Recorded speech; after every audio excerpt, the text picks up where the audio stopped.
Fala galera, tudo bem com vocês? Galera, eu escolhi o exercício de aula número 1, tá, da UFRG, para a gente fazer a resolução envolvendo então nosso reagente em excesso e nosso reagente limitante, ok? Esse exercício de aula encontra-se na página 91 da apostila 2 de vocês, ok? Vamos ver como é que ele é? Vamos lá. Considere a seguinte reação não balanceada. Então nós temos aqui nosso óxido de ferro, que é esse composto aqui, nosso monóxido de carbono, o nosso ferro e nosso dióxido de carbono. Galera, os passos, né, da estequiometria devem ser seguidos aqui também, tudo bem? Então, o primeiro passo é identificar a nossa equação, no caso ela já está identificada, tudo bem? E o segundo passo é a gente balancear essa equação, né? Então, aqui nós temos dois ferros, né? Então, vou colocar um número 2 aqui, tudo bem? E dessa forma, eu vou colocar o número 3 aqui, tudo bem? Deixa eu apagar aqui, para ficar um pouquinho melhor escrito. Aqui. Vou colocar o número 3 aqui, e eu vou colocar o número 3 aqui. Por quê? Porque aí dessa forma eu vou ter dois átomos de ferro, dois átomos de ferro. Eu vou ter aqui 3 vezes 1, 3, mais 3, 6 oxigênios. 3 vezes 2, eu vou ter 6 oxigênios, tudo bem? 3 átomos de carbono, 3 átomos de carbono, a minha equação está balanceada, tudo bem?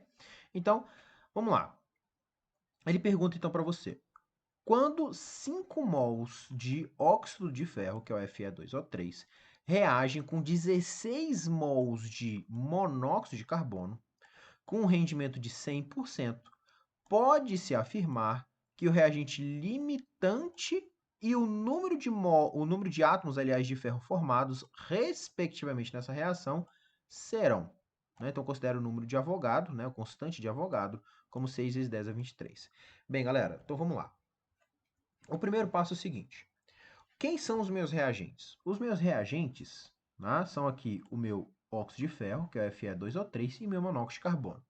Você percebe que ele te fornece dados dos dois reagentes, tanto do Fe2O3 quanto do monóxido de carbono. Galera, todas as vezes que ele fornecer dados dos dois reagentes, né, e ele perguntar, no caso, um terceiro, que ele está perguntando aqui a quantidade de ferro formado, necessariamente vai ser alguma questão envolvendo o reagente limitante.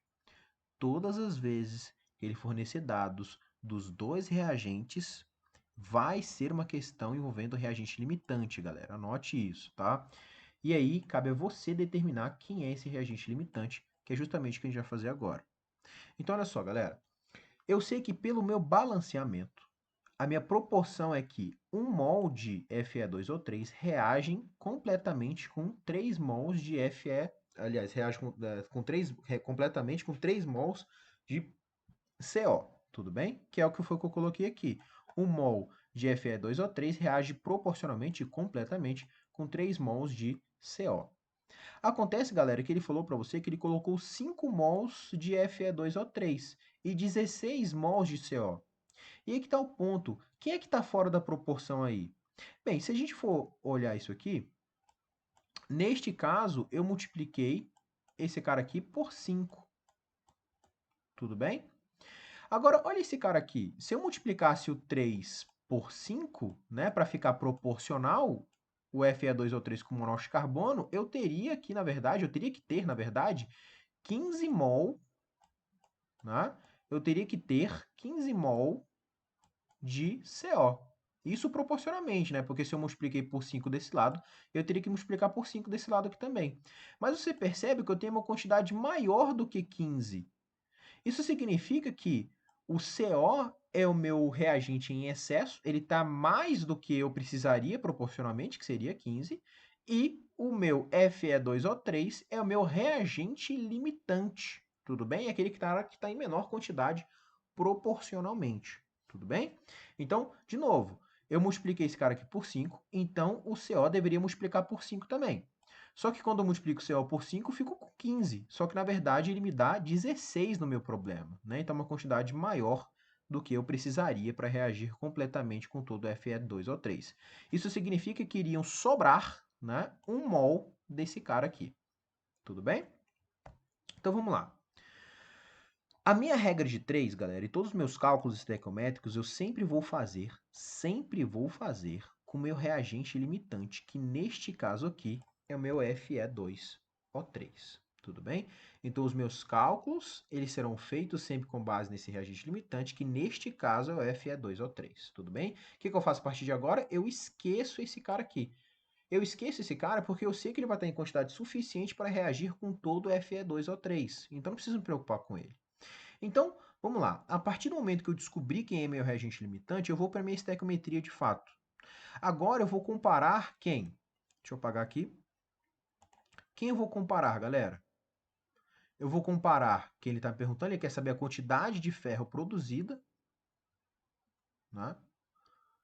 A quantidade de ferro produzida, deixa eu colocar aqui. Deixa eu colocar um 3 aqui de novo. Bem, ele quer saber a quantidade de ferro produzida. Né? Então eu vou pegar o meu reagente limitante, que é o Fe2O3, e eu vou colocar com o meu outro cara de interesse, que eu quero saber quanto que será produzido, que no caso é o ferro. Tudo bem? Então eu sei que pela minha estequiometria, pelo meu balanceamento, né, que nós temos aqui nossa primeira nossa primeira linha da regra de 3, né, que 1 mol de Fe2O3 reagem e formam 2 mol de ferro. Tudo bem? Só que olha só, galera, ele quer saber o número de átomos de ferro formados. Galera, sempre que o problema te perguntar número de átomos, número de moléculas, você sempre vai ter que pegar a nossa constante de Avogadro, tudo bem? É por isso que ele deu essa constante de Avogadro aqui para você. Então, reescrevendo isso aqui, nós teremos, tá, que 1 mol de Fe2O3 vão formar 2 mols de ferro, só que lembre-se, cada mol, né, um mol de qualquer coisa tem sempre um valor de 6 vezes 10 a 23, ou 6,02 vezes 10 a 23. Como aqui nós temos 2 mol, eu simplesmente vou colocar 2 vezes esse valor, já que cada mol é 6 vezes 10 a 23. Então, se a gente multiplicar esses valores aqui cruzados, né, nós chegaremos ao resultado de que será formado, com base no reagente limitante, 60 vezes 10 a 23 átomos de ferro. E o nosso reagente limitante é o Fe2O3. Com isso, nós temos que a resposta para esse problema é a alternativa C, onde serão produzidos 60 vezes 10 a 23 átomos de ferro e o reagente limitante é o Fe2O3. Tudo bem, galera? Bem, é assim que a gente vai proceder. Primeiro passo, descubra que é o reagente limitante. Segundo passo, faça a sua estequiometria com base no reagente limitante. Tudo bem? Sempre que ele te der 2 dados dos 2 reagentes, ou de 2 ou mais reagentes, você deve saber desses dados que ele te forneceu, quem é o reagente limitante para você conseguir calcular corretamente a sua estequiometria, ok? Bem, para terminarmos, faça os exercícios tarefa 6, 7 e 9 da página 95 da apostila 2 de vocês, que é exatamente sobre isso, de reagente limitante envolvendo mol, ok? É muito parecido com o exercício que a gente fez hoje, ok?